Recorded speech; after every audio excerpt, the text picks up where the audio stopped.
Hello students, आप सबका बहुत बहुत स्वागत है एक बार फिर से आप सबके अपने यूट्यूब चैनल स्टडी विद विकास पाठक में। दोस्तों, आज हम लोग बहुत ही इंपॉर्टेंट क्वेश्चन पर बात करने वाले हैं, क्योंकि देखिए 11 फरवरी जो आप सभी का एग्जाम है टूरिज्म का, ठीक है, टूरिज्म और आईटी का एग्जाम है।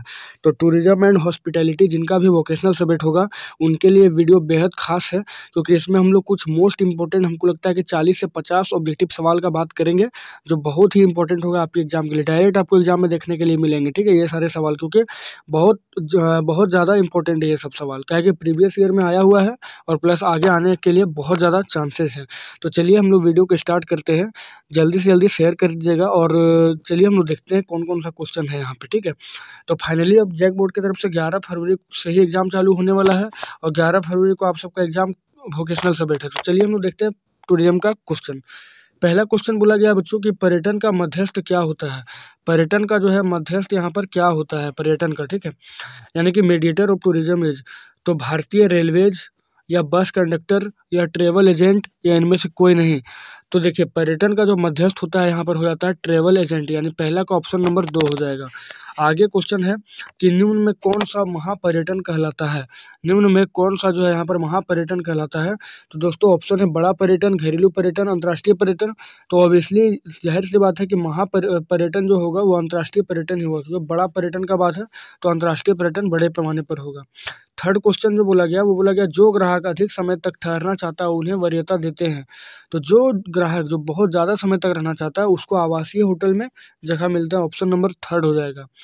आगे चौथा ऑप्शन है मोटल कहाँ पर स्थित होता है। देखिए ये बहुत ही इंपॉर्टेंट सवाल है मोटल वाला। तो मोटल कहाँ स्थित होता है, तो दोस्तों ये हाईवेज पर स्थित होता है मोटल। उसके बाद आगे एक प्लवमान होटल का उदाहरण यहाँ पर कौन है, तो रिसोर्ट, मोटल, हाउस बोट या इनमें से कोई नहीं। तो एक प्लवमान यानी फ्लोटिंग जो फ्लोट करता हुआ होटल का उदाहरण कौन है, तो हाउस बोट हो जाएगा। उसके बाद अगला क्वेश्चन है शब्द रेस्तरां उत्पन्न हुआ है कहाँ से, तो रेस्टोरेंट यानी रेस्तरां शब्द जो उत्पन्न हुआ है दोस्तों वो जर्मनी से हुआ है, जर्मनी से, ऑप्शन नंबर 3 होगा। अगला क्वेश्चन है एक कमरा जिसमें बैठक कक्ष और शयन कक्ष अलग होता है उसे क्या कहते हैं। तो बैठन कक्ष और शयन कक्ष, ठीक है, दोनों अलग होगा, उसको हम लोग बोलेंगे स्वीट, उसको स्वीट कहा जाएगा। आठवां क्वेश्चन है कि एक किचन में कौन सा अनुभव चाय या कॉफ़ी की आपूर्ति करता है। तो चाय और कॉफ़ी जो देगा वो हॉट रूम देगा, यानी कि गर्म कमरा देगा, ऑप्शन नंबर 2। आगे है रिकॉर्ड। देखिए रिकॉर्ड का तात्पर्य है, रिकॉर्ड क्या होता है, तो एक एल्कोहल स्टोर होता है रिकॉर्ड, ठीक है, यहाँ रिकॉर्ड नहीं बल्कि रिकॉर्ड है, तो वो एक अल्कोहल स्टोर होगा। आगे बोला गया हाउस कीपिंग विभाग के प्रमुख कौन होते हैं। हाउस कीपिंग विभाग के प्रमुख, ठीक है, यानी कि who is the head of the house keeping department. तो कार्यकारी हाउस कीपर यानी कि एग्जीक्यूटिव हाउस कीपर इन, ऑप्शन नंबर 2। आगे एक ऑर्डर में गड़बड़ देखा गया, ठीक है, एक ऑर्डर में गड़बड़ देखा गया किस विभाग को सूचना मिलेगा। देखिए एक ऑर्डर में गड़बड़ देखा गया किस विभाग को सूचना मिलेगा। तो देखिए इसका 2 ऑप्शन यहाँ पर सही लग सकता है, या तो फ्रंट ऑफिस हो सकता है या रूम सर्विस हो सकता है कि रूम सर्विस ले लिया जाए, ठीक है, इसलिए रूम सर्विस ही इसका आंसर हो जाएगा। आगे है 12वां नंबर की होटल में वह स्थान जहां मादक पेय और स्नैक्स परोसा जाता है। होटल में वह स्थान जहां पर मादक पेय और स्नैक्स परोसा जाता है उसे क्या कहते हैं। तो दोस्तों उसे बार कहते हैं, यानी जहां दारू वगैरह बिकता है। आगे 13वां क्वेश्चन है कि एक अंतर्राष्ट्रीय फ्रेंचाइजी होटल यहाँ पर क्या है, होटल श्रृंखला कौन होता है। तो ताज ग्रुप या आईटीसी वेलकम ग्रुप या लेमन ट्री या मैरियट। तो मैरियट इसका सही आंसर होगा, एक अंतर्राष्ट्रीय फ्रेंचाइजी होटल श्रृंखला। आगे आगे कुछ क्वेश्चन है कि एक सीमित मेनू एवं तथा स्वयं सेवा का एक भोजन सेवा संचालन यहाँ पर क्या है। एक सीमित मेनू तथा स्वयं सेवा का एक भोजन सेवा संचालन यहाँ पर क्या है, तो उसको कैफेटेरिया कहते हैं, ऑप्शन नंबर जो आपका 3 हो जाएगा। अंतिम मतलब अगला सवाल है यहाँ पे कि रेलवे टिकट किस वेबसाइट से ऑनलाइन निकाला जाता है। तो दोस्तों वो होता है IRCTC, ठीक है, IRCTC से आप यहाँ पर क्या कर सकते हैं, ऑनलाइन टिकट जो है निकाल सकते हैं। नेक्स्ट क्वेश्चन यहाँ पर है, अगला क्वेश्चन है कश्मीर की डल झील तैरते हुए नौका घर किस प्रकार का उदाहरण है। तो वो फ्लोटल का है, यानी फ्लोट करते हुआ है। अगला सवाल है कि खाली स्थान दिया है, फिर बोला है कि एक होटल में खाद्य और पेय विभाग का हिस्सा यहाँ पर कौन सा है। एक होटल में खाद्य और पेय विभाग का हिस्सा कौन है, तो रेस्टोरेंट, कॉफ़ी शॉप, बैंक्वेट या इनमें से सभी। तो हो जाएगा इनमें से सभी। नेक्स्ट क्वेश्चन है, एक कमरा जिसमें बैठक कक्ष और शयन कक्ष अलग होते हैं उसको क्या कहते हैं? तो स्वीट कहते हैं। अगला क्वेश्चन है, कमरे जो विभिन्न स्तरों और मंजिलों पर सीढ़ियों द्वारा जुड़े होते हैं उन्हें क्या कहते हैं? तो वैसा कमरा जो विभिन्न स्तरों तथा मंजिलों पर सीढ़ियों द्वारा जुड़ा होता है उन्हें क्या बोलते हैं? तो डुप्लेक्स कहते हैं, उन्हें डुप्लेक्स बोला जाता है। नेक्स्ट है, मोटल्स कहाँ पर स्थित होते हैं दोस्तों? तो ये हाईवे यानी कि राजमार्ग पर आप कह सकते हैं, ठीक है, राजमार्ग पर यानी कि कह सकते हैं हाईवे पर। ऑप्शन नंबर जो आपका 4 हो जाएगा। अगला है अगला है 6 नंबर, खाली स्थान दिया है पहले, ठीक है। उसके बाद बोला अतिथियों को विभिन्न कार्यों जैसे रेस्टोरेंट आरक्षण में, स्पा सेवाओं आदि के प्रबंध में मदद करता है कौन? तो वो कॉन्सियर्ज होता है। कॉन्सियर्ज होता है वही सब चीज़ों में मदद करता है। अगला सवाल है, निम्नलिखित में से कौन से आरक्षण हाथ से की गई प्रणाली है?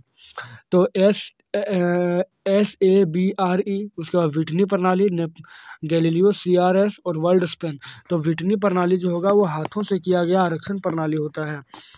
अगला सवाल है कि होटल या अन्य ट्रैवल सेवा की कमरे में प्रकाशित दर को क्या कहते हैं? तो उसे हाउसफुल कहा जाता है, हाउसफुल बोला जाता है।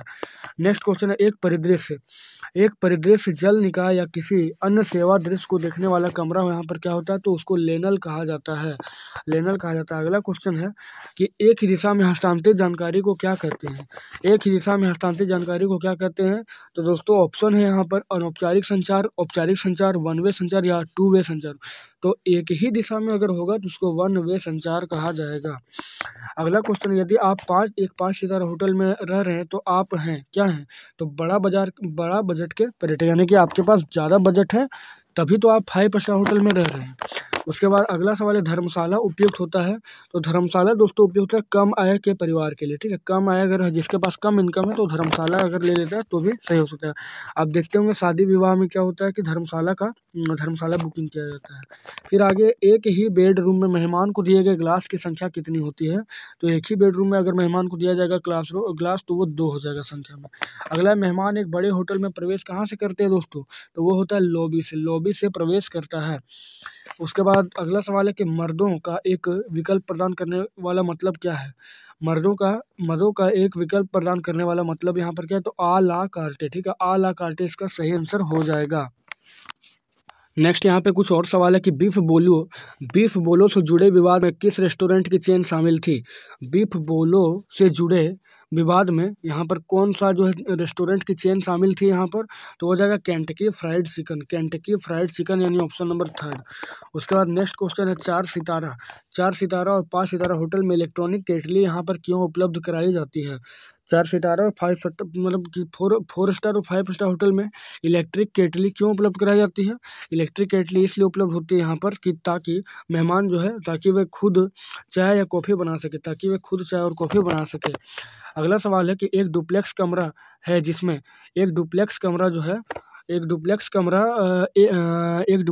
एक कमरा है जिसमें एयर कंडीशनर है या कक्ष सेवा सुविधा है या सीढ़ियों से जुड़ा 2 मंजिला है। तो सीढ़ियों से जुड़ा 2 मंजिला अगर होता है तो उसको डुप्लेक्स बोलते हैं। इससे पहले वाले सवाल में हम लोग समझे थे कि डुप्लेक्स क्या करता है, तो बहुत सारे कमरों को सीढ़ियों के माध्यम से जोड़ता है। अगला सवाल है कि किंग रूम में पलंग का आकार क्या होता है? किंग रूम में पलंग का आकार यहाँ पर क्या होता है? तो 80 गुना 72 होता है, 80 गुना 72 होता है। अगला है, मॉकटेल क्या है? मॉकटेल यहाँ पर क्या है दोस्तों? मॉकटेल, ठीक है, तो यह फलों से रस के मिश्रित शराब है। मॉकटेल जो होता है वह फलों के रस के द्वारा मिश्रित एक शराब होता है, ऑप्शन नंबर 1। अगला क्वेश्चन, यदि एक golf course, house riding track और कैसीनो के परिसर के भीतर उपलब्ध कराया गया है तो होटल क्या होता है यहाँ पर?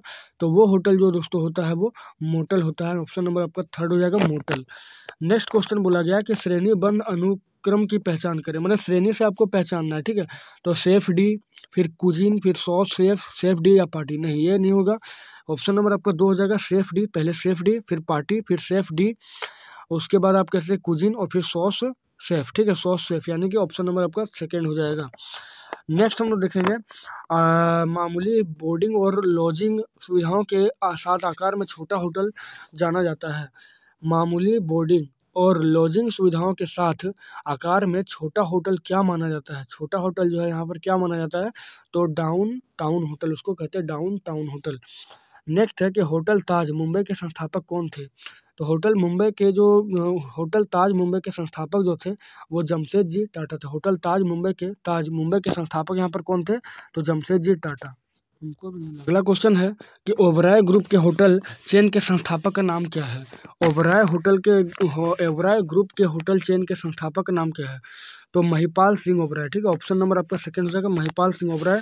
नेक्स्ट क्वेश्चन है होटल अशोक जो आईटीडीसी का प्रमुख होटल बन गया, किस वर्ष में अस्तित्व में आया था? तो 1968 में वो अस्तित्व में आया था, बाद में वो आईटीडीसी का प्रमुख होटल बन गया था। नेक्स्ट है संशोधित अमेरिकी योजना में शामिल है। संशोधित अमेरिकी योजना में शामिल कौन है? तो दिन का भोजन बराबर कमरे का किराया। ठीक है, कमरे का किराया बराबर दिन का एक भोजन हो जाएगा। उसके बाद अगला क्वेश्चन है भारत में सबसे अधिक होटल हेरिटेज की संख्या किस राज्य में है? तो दोस्तों वो राजस्थान में है सबसे अधिक। अगला सवाल है रेस्टोरेंट टेबल पर इस्तेमाल होने वाले अंडरलाइन कपड़े का नाम बताएं। तो रेस्टोरेंट का जो टेबल होता है, ठीक है, टेबल के पास जो अंडरलाइन कपड़ा जो इस्तेमाल होता है उसका नाम क्या है? तो सर्विएट कपड़ा उसका नाम होता है, सर्विएट कपड़ा। और नेक्स्ट क्वेश्चन यहाँ पर है कि एक अंतर्राष्ट्रीय फ्रेंचाइजी होटल श्रृंखला की पहचान करें। तो हो जाएगा ताज ग्रुप। ठीक है, ताज ग्रुप यानी ताज समूह जो हो जाएगा यहाँ पर अंतर्राष्ट्रीय होटल श्रृंखला में आता है। अगर हम लोग नेक्स्ट क्वेश्चन का बात करें तो बोला गया कि एक कुल कमरे की संख्या से विभाजित कुल कमरे की बिक्री का प्रतिनिधित्व करता है।